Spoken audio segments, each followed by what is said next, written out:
marka noloshan adduunyadu waa maalin iyo habeen nolosha qabrigu waa habeen nolosha qiyaamuhuna waa maalin kaliya nolosha adduunyadu وجعلنا الليل والنهار آيتين وآية لهم الليل نسلخ منه النهار بايلهيري آية الليل آية النهار نولشن الدنيا أن كنا لهي ومالين يا هبين مالين تينا واد فوفيسا هبين كينا واد نسنيسا واد سيحانيسا قبرك هدي لقلنا وهل هبين ويان صبيحتها يوم المحشر وبرق يقولنا ومالك قيامها ويان يوم يدعو الداعي إلى شيء نكر خش عن أبصارهم يخرجون من الأجداث كأنهم جراد منتشر مهطعين إلى الداعي يقول الكافرون هذا يوم عصر بإلى هيري نعم الدنيا انت اللي جوغو واحد جوغي سوا مالني هبين قبرك هدين لقو ديغنا وهبين كليا هبين كاسو النبي قنوشي يقولي قبرك والله مدويان أما وروضة من رياض الجنة إما حفرة من حفر النار مؤمن كينا بيربرها جنة كميدا لوغا ديغيا قال كينا waxa looga dhigaya gudgudud naarta kamida looga dhigaya dina uu hurda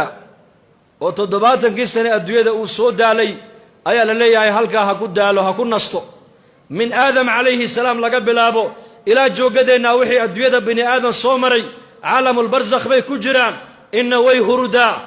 way nasanaysa oo waxa qabriga dhibaato kuwa kale ku haysta war uma hayaan way hurdaan maalinka qiyaamaha suurta la afuufo بقبرك كصبح دونان ليس على أهل لا إله إلا الله وحشة في قبورهم ولا حسرة في نشورهم وكأني أنظر إليهم وهم ينفضون تراب على وجوههم ويقولون الحمد لله الذي أذهب عنا الحزن إن ربنا لغفور شكور نبي عليه الصلاة والسلام وكيلها داتك أدونك دوشي لا إله إلا الله إهل كيغا النقضة الله ينقدقه قبرك مركي قلان كوكلي يوبي مايان مالك قيامها مركي صوبحان حسردي الندامئي مرق لي أركي مايان وحاد موداب ونبي يقول إنان أجيدون أركايو أيكو قبوره كصوبحي أعيد انت اسكهر قفين إليهين الحمد لله الذي أذهب عنا الحزن إلها وحان كما هذنا نحدنتي مرقتي أنك النقاقاذي ربي قي واكيد فتان كبنا شكورك هاويان أفعاشا وناكسني أدون كل ما دور رالك كغن نقضي ويان لأنه يصوب حيان يوم القيامة مالين تسرجوغا ويوم قرآنك يوم بوشيغ هبين مشيغن يوم لا تملك نفس لنفس شيئا يوم ينظر المرء ما قدمت يداه يوم لا ينفع مال ولا بنون يوم تبيض وجوه وتسود وجوه يوم الجمع يوم التغابن يوم يقوم الناس لرب العالمين يوم التغابن يوم الطامة يوم الصاخة هبين من مغليسد هبين كدون واكاسه قيامها مركو إلهي كور رمايو ومالين وين هبين مال ومالين كليا وفي يوم كان مقداره 50,000 سنة يومئذ تعرضون لا تخفى منكم خافية يوم تبيض وجوه وتسود وجوه يوم إلهي تبارك وتعالى يوم قاسنا قرآنك إلهي نوغو الشيقي وكنتم كنوا صندون ابن عباس رضي الله عنهما مفسر كي قرآنك وحو كفسروا يري أفرتن كنوا صنوا على الجوغي طبان كنوا صنوا حسابتا كل ماني دون تبو يري أفرتن كنوا صنوا يا سيد الله تاقنان دونا طبان كنوا صنوا حسابتا كل مان دون لنا عربي ورير بادية أيا سراك عير يا رسول الله مالك قياما خلقك أيا حسابي دونا مرقا سوري إلهي با حسابي دونا ربك حسابي دونا مرقا نكي عرابي انتو سيجي استيبو يري نجونا ورب الكعبة كعبة ربك ايا كود دارتي وان بدباد نيبودي وان نبات قلبي يري مرقا ابو النبي يقول سونغو سيادو كون نبات قشيبو كيري بلي شك وعد وكريم إلهي وكريم هدو دونا وسكك هيا عفين بودي معيد با سكا قبصان يسيبو يري وكريم كريم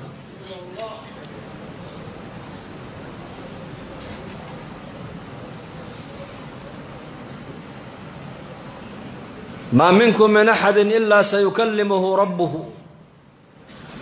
ليس بينه وبينه ترجمان فينظر أيمن منه فلا يرى إلا ما قدم بنبي من إنك ماذا مجرو hadduu jirana buu rasuulku leeyahay rabbigii buu qiyaamaha la kulmi doonaa addoonkii rabbigii maalinta cid u kala afcelinaysa ma jirto luqa carabiya lagu wada hadlayaa xagga midigtuu eegi camalkiisii buu arki xagga bidixduu eegi camalkiisii buu arki hortiisuu eegi naartii buu arki fattaquu nnaara walow bishiqi tamra buu nebigu yidhi calayhi salaatu wasalaam war naartaa gaashaan ka samaysta buu nebigu yidhi gaashaan ka yeesha timir jeexeedoo sadaqada aad u bixisaan kolay noqotana timir jeexeed walow bishiqi tamra faman lam yajid fabikalimatin tayiba buu nebigu yidhi timir jeex timira ninkaanan helin buu nebigu leeyahay hadalka wanaagsan ha ku hadlo kelmad wanaagsan ku hadal subxaana allah waa kelmad wanaagsan alxamdu lilah waa kelmad wanaagsan amri bilmacruuf waa kelmad wanaagsan dikrigu waa kelmad wanaagsan istikfaartu waa kelmad wanaagsan laa ilaha illa allah waa kelmad wanaagsan walaalkaaga muslimkood khayrka aad u sheegtaa waa kelmad wanaagsan munkarkood ummadda ka reebtaana waa kelmad wanaagsan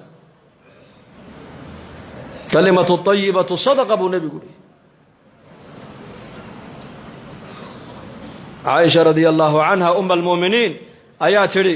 markuu nebigu yihi yuxsharu nnaasu yowma alqiyaamati xufaatan curaatan gurla bay tidhi yuu yihi nebigu sal alla alay slam maalinka qiyaamaha dadka waa la soo xashrin doonaa ayakoo cagaagan oo bilaa dhar ah oo kaba la'aan ah oo markaasuu nebigu yidhi calayhi salaatu wasalaam ayakoo cagaagan kaba ma wataan dharna ma wataan qof walba baaradiisii baa ku taalla waa sidii lagu dhalay weeyaan markaasay caaisha tidhi radia allaahu canha uma almu'miniin rag iyo dumar maalintaas maa laysdhex soconayaa haa waa laysdhex soconayaa qofku qofka kale muunan eegayn markaa buu nebigu yidhi yaa caaisha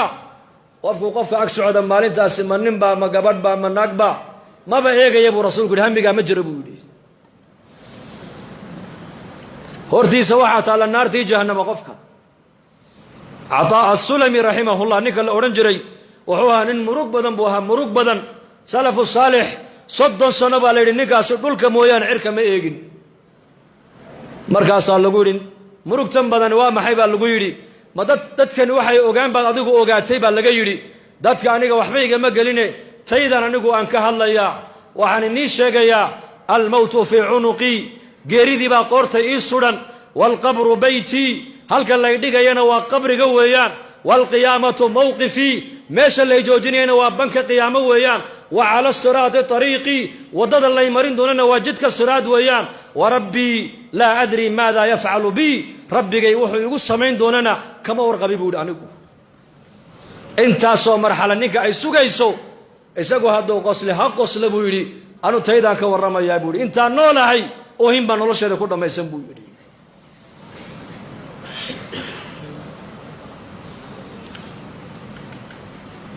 maanta waa adduunyo baritoola waa aakhiro weeyaan camalkaagaad la dhaadhacaysaa maxaad wadataa maxaan wataa anigu maanta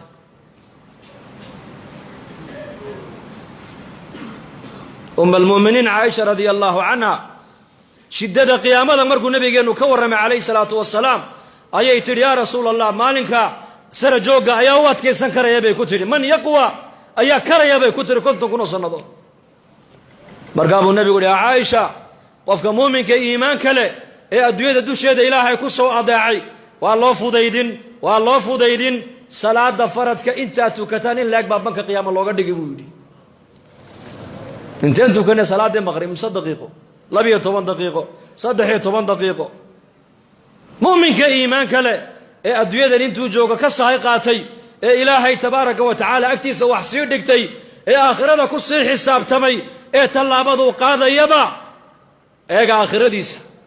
hadalku intuu ka soo bixin qofka muuminka aakhiradu eega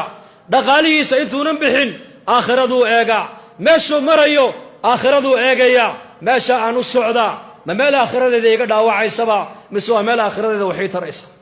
hadalka iga soo baxaya ma hadal aakhiradeeda dhaawacayaba oo dhib ii geysanaya ha dhowtoole mise waa hadal aakhiradeeda aan ku badbaadaayo dhaqaalahan bixinayo ma dhaqaalo aakhiradeeda ikabayaba oon aakhiro ku badbaadayaba oo ma meel fiican buu iigu dhacayaa mise aakhiradaydii buu dhaqaalahaas iga bixinayaa oon ka qabsadaa intay goorigoor tahay mu'minku uu xisaabtamaya mu'minka adduunyada dusheeda ilaahay ku soo adeecay ku soo caabuday salaadaa yare faradka inta uu tukanayay in la eg baa banka qiyaama looga dhigaya.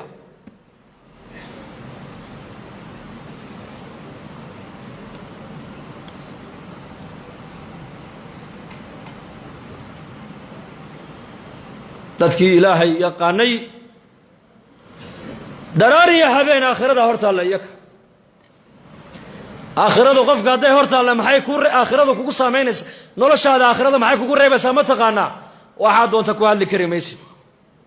waxaad doonta eegi kari maysid waxaad doonta cuni kari maysid